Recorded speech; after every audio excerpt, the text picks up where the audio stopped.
My name's Elo, you guys, and welcome back to the channel once again. In today's video, we have Aizen. So let's go ahead and get this party started.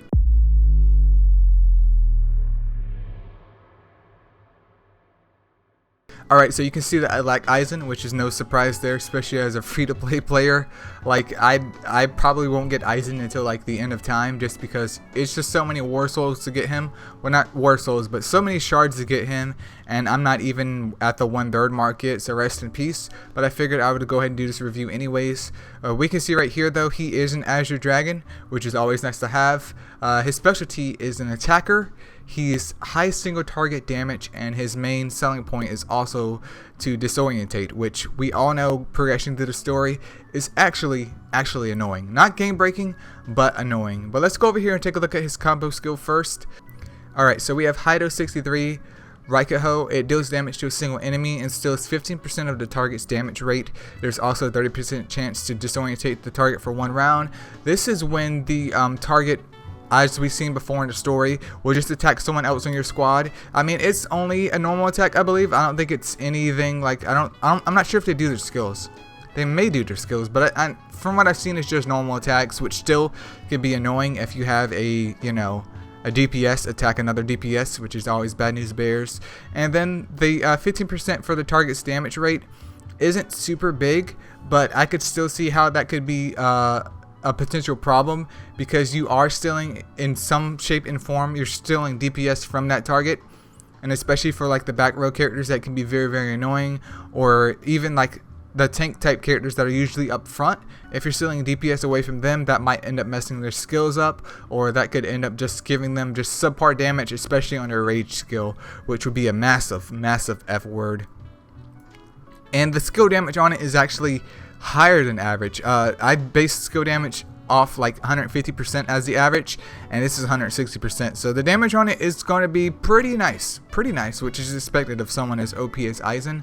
Let's go over here to his rage skill though. Haido 90, Kura Hitsugi, deals damage to a single enemy, so he is a single target unit, just like SR Rukia and Lisa and all of those. So do remember that, Nemu, all of those. But this steals the target's steals 10% of the attack and 20% of the defense, and deals bleed damage to the target for 2 rounds. So not only does your attack get nerfed, but your defense gets nerfed, and you also get bleed. That right there is bad news bears, dude. I mean, this single target, but you're not making a unit like useless, but you're stealing some damage from them, and you're also shredding their defense a little bit and giving them bleed. So if you're gonna follow that up with another heavy hitter, then yeah, you're gonna hurt, dude. You're gonna hurt. And I mean, the bleed isn't anything spectacular. Obviously, just raises the attack up to get more bleed benefit from there.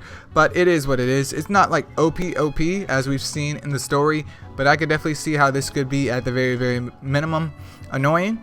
For his third skill slot, not third star.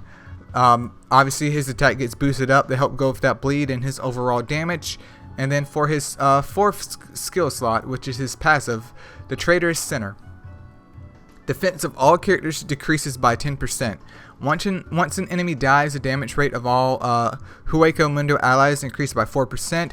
When attacked, the attacker has a chance to have a disorientation effect that lasts for 1 round. So everyone on the opposite side, all the units that you're fighting, automatically loses 10% of their freaking defense. That is actually OP, dude. Like, I'm not gonna say this is game breaking, but that is actually OP.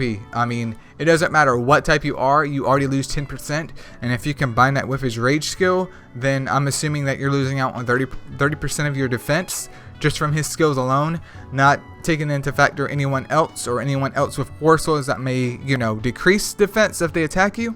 That right there is Oof City, boys. Oof City. And also, if you hit him, there's a chance for you to get disorientated. Like, this isn't OP, but you can see why he costs 150 shards. That is quite interesting. Now, for his war souls, I will just add those to the video here, because there's no war soul screen to see, obviously because he's not unlocked. So let's go ahead and take a look at those.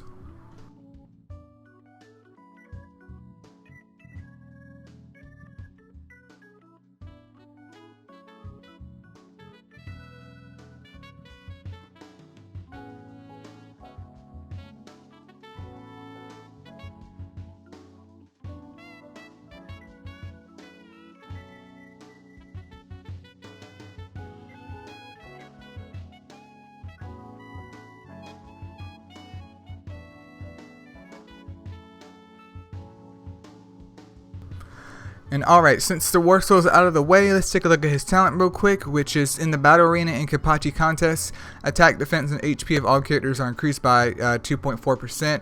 Obviously, this will go up as you raise his talent up and promote him, even though he already comes at 4 stars because he is an ultra rare. Once again, not game breaking, but could be very, very useful even if you don't decide to use Aizen. But of course, you do the Arena and Kenpachi contests like everyone else. So it's not an OP talent, but it's definitely a very, very respectable one. And I would love to have Aizen sometime in the future, but once again, that would be like 3,000 years from now. But overall, my summary of Aizen is he's a great character. I can understand why it's hard to earn him. He's not like, oh my goodness, game-breaking OP. I must actually like sell my car and my house to get him as soon as possible so I can just wreck everything in the game. He's not that level, but he's someone that if you have the right build and of course the right team, just like any other unit in the game, could shine really, really well.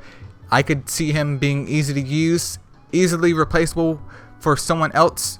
And by easily replaceable, I mean it's easy to replace another Azure Dragon like Hitsugai even for Aizen, just for the simple fact that his skills are pretty great. So pairing him up with other units that can take control of his defense down by 10% of all other units, and you know, hit other units with AoE and just help burst them down, will be the key for you to be successful with Aizen. But that's pretty much it for him. Hopefully one day I will get him. If you have him, feel free to leave a comment below stating how long it took you to get him, because I know the game isn't that old. But but a lot of characters, well, a lot of people I've seen already actually have him, which kudos to you, man. Kudos to you. But that's pretty much it for this video, guys. As always, thank you guys so much for watching. If you haven't considered already, go ahead and hit that subscribe button so you don't miss out on the next Bleach Immortal Soul video. And of course, I will see you guys in the next one. Peace out.